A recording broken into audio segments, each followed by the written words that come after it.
জননেতা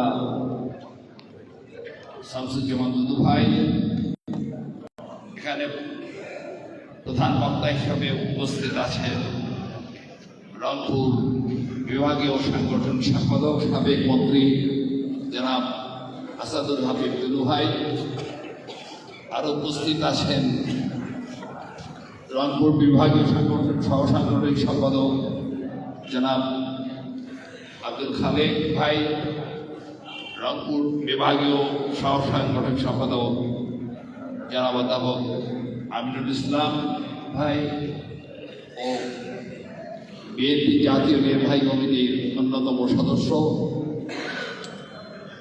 মহিলা দলের ভাইস চেয়ারম্যান কেন্দ্র কমিটি জনাবা রওশনারা ফরিদ সহ এই আজকের মিটিংয়ের সঞ্চালক মাহমুদুর নবী টিটুল সহ গাইবান্ধা জেলা বিএনপির নেতৃবৃন্দ, বিভিন্ন থানা পৌর বিএনপির নেতৃবৃন্দ ও তৃণমূলের ইউনিয়ন ওয়ার্ড পর্যায়ের নেতৃবৃন্দ সবাইকে বাংলাদেশ জাতীয়তাবাদী দলের পক্ষ থেকে, কেন্দ্রীয় বিএনপির পক্ষ থেকে এবং আমার ব্যক্তিগত পক্ষ থেকে আন্তরিক ধন্যবাদ জানাচ্ছি আজকে অনুষ্ঠান সফল করার জন্য। আজকে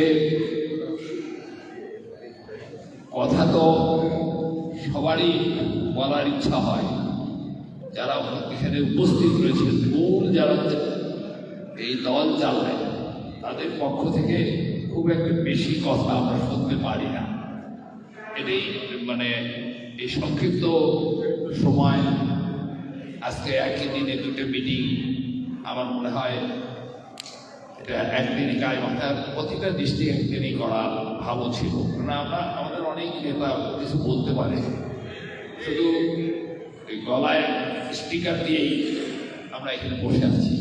যাই হোক, আগামীতে কোনো প্রোগ্রাম করলে আমাদের মিনিমাম পুরো দিনটা দুদু ভাই আপনি এই জিনিসটা আমাদেরকে সময় দেবেন। অনেকের আফসোস থাকে না, আজকে অনেক নেতৃবৃন্দ যেগুলো বলছে একটা তার কথা বলবো আমি। ওই যে হাইব্রিডের কথা বলছে, এটা আমাদের তৃণমূলের কারো দোষ নাই। তৃণমূলের কোনো নেতারা কাউকে ঢুকাতে পারে না। কেন্দ্র থেকে বিজ্ঞপ্তি আসছে, আমাদের নেতৃবৃন্দ বক্তব্য দিচ্ছেন, এদেরকে নেওয়া যাবে না। পরে 2-4 দিন পরেই দেখা যাচ্ছে একটা প্রেস বিজ্ঞপ্তি আসছে, অমুক অমুক পদে আসীন হয়েছে। আমরা ব্যক্তিগতভাবে কেন তাদের সাথে রেশারেশি করব?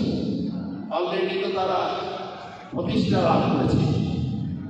হাইব্রিড কি রাখেন তারা বিএনপি হাইব্রিড। মূল সমস্যা হচ্ছে আমাদের তৃণমূলে যারা আছে তাদের কাছে পয়সা নেই।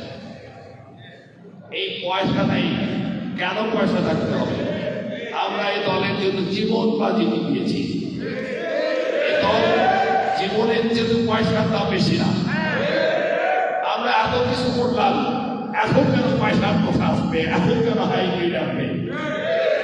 এটা কোনোদিনই আমরা বরদাস্ত করব। যারা নেতা হবে তৃণমূলের প্রত্যেকের প্রেসিডেন্ট সেক্রেটারি, সাংগঠনিক সম্পাদক, জয়েন্ট সেক্রেটারি, প্রত্যেকের কাছে একটা এফআইআর একটা কপি নেবেন। যাদের মিনিমাম একটা মামলা নাই তাদেরকে নেতা বানানো যাবে না। নেতা বানানো যাবে না। আমরা জান দেবো, আমরা ফ্যামিলির কাছে তাচ্ছিল, আমার পরিবারও আমাদেরকে তাচ্ছিল করে।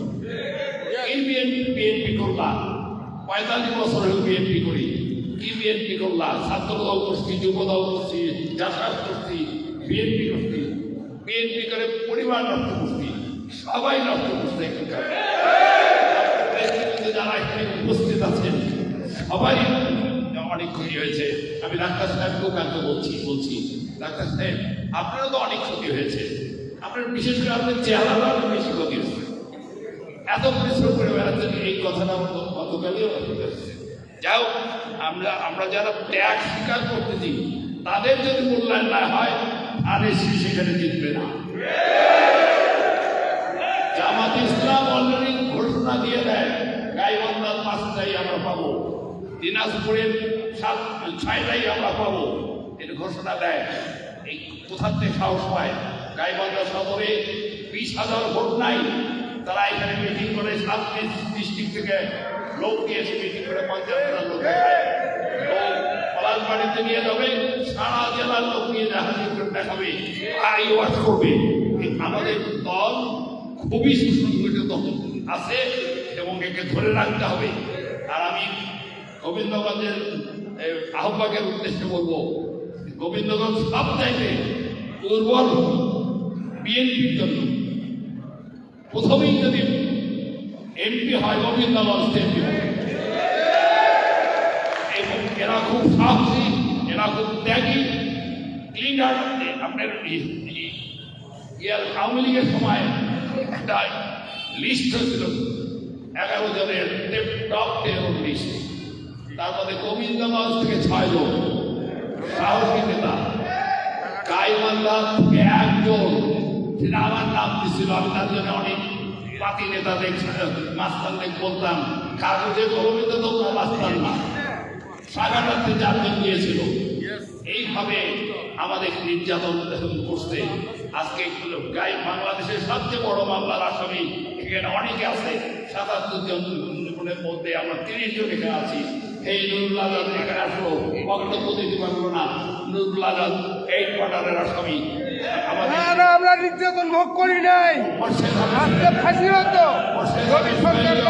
পরিবর্তন হতো।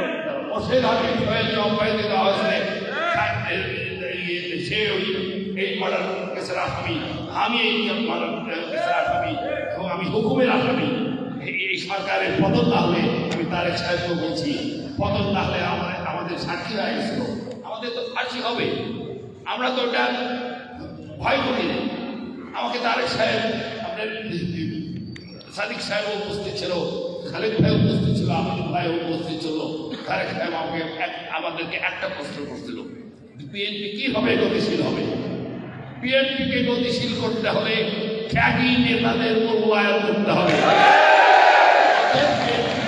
হবেও না, যারা যারা আশায় আছে টাকা পয়সা নিয়ে ঘুরে বেড়ান, লাভ হবে না। তার জন্য আমি দুদু ভাইকে বলছি, ভালো সংগঠক দুদু ভাই আছেন। দুদু ভাই একবার দায়িত্ব দিয়েছিল আমাদের ফখরুল ইসলাম আলমগীর সাহেবকে, গাইবান্ধা তখন স্টিয়ারিং ওনার হাতে, কৃষক দলের, এখানে কৃষক দলের কমিটি করতে আসছিলেন উনি। দুদু ভাই নির্দেশ দিয়েছিল যে ওখানে আমার কথা বলছিলেন, ওখানে বাবুর সাথে কথা বলবেন আপনি, তারপরে কমিটি কিভাবে হয় উনি একটু নির্দেশনা দেবেন। তা আমি একটু দেরি করে গেছিলাম। আমার সাথে সেদিন পরিচয় হচ্ছে গাইবান্ধায় দুদু ভাই পাঠাচ্ছে এই কৃষক দলের কমিটি করার জন্য। আমাকে ওই পাবলিক লাইব্রেরি যে হল থেকে পিছনে চাতালে নিয়ে যা বললো যে ব্যাপার, বাবু ভাই আপনাকে যদি আমি ওনার ছাত্র সমতুল্য, আমি যখন ঢাকা কলেজে পড়ি উনি 1 বছর আগে ওখান থেকে ট্রান্সফার দিচ্ছিলেন। যাই হোক, উনি আমাকে বললো যে দুদু ভাইয়ের কথা বললো যে ওখান থেকে নির্দেশ আছে যে আপনি যেভাবে, উনি বলছে যে উনি বেআইনসিভাবে কোনো অসাংগঠনিক আপনি বুদ্ধি পরামর্শ দেবে না, ওনার সাথে পরামর্শ করে একটা কমিটি দিয়ে। আমি 2 পক্ষকে এক করে আমি দুইটা প্যানেল আছে, 2টা প্যানেল থেকে আমরা প্রেসিডেন্ট সেক্রেটারি করে ফুল প্যানেল করে পাস করে দিতে, দুদু ভাই পাস করে দিয়েছে। তখন দুদু ভাই হচ্ছে ভাইস চেয়ারম্যান কৃষক দল, আর 1 নম্বর ভাইস চেয়ারম্যান ছিল আমাদের ফখরুল ইসলাম আলমগীর সাহেব, আমাদের মহাসচিব। যাই হোক, উনি কিন্তু সাথে সাথেই পাস করছে। তারপর পরে ইলিয়াস আসছে, ইলিয়াসে খুঁজতে, ইলিয়াস ভালো কাজ করছে। যাই হোক, ইলিয়াস ওখান থেকে উঠে আসছে এবং দুদু ভাইয়ের কাছে হয়ে গেছে ইলিয়াস। যাই হোক, দুদু ভাই আপনি আমাদের এখানকার এলাকার জামাই, এলাকার জামাই। আপনাকেও বলিনি, আমার মিটিং কাউকে, দলের কাউকে বলিনি। আপনি আমার শ্বশুর বাড়ির পক্ষ থেকে আত্মীয় হন, আমার শ্বশুর বাড়ির পক্ষ থেকে আত্মীয় হন। 2 দিক দিয়ে আপনার আত্মীয়তার দাবি দিয়ে আমি সাংগঠনিক কোনো কিছু কাজ করি না, করবো না, আগামীতেও করবো না, করিনি। এই গাইবান্ধা সহ নর্থ উত্তরবঙ্গকে ঠিক রাখেন। যেখানে এদের হেডকোয়ার্টারের কথা বললো শহীদ, হেডকোয়ার্টারে আমরা সদস্য সংগ্রহ করেছি, পার্টি রয়েছে, বেশি তো দূরত্ব না। একটা আপনি পার্টি অফিস সদস্যরা করবেন, ইয়ে করেন, একটা পেপারে বিজ্ঞপ্তি দেন, আর হচ্ছে 9টা ওয়ার্ডে 9টা টেবিল বসায় দেন, আর আপনি পেপারে বিজ্ঞপ্তি দিবেন আর পাবলিসিটি করবেন। 3 দিনে শেষ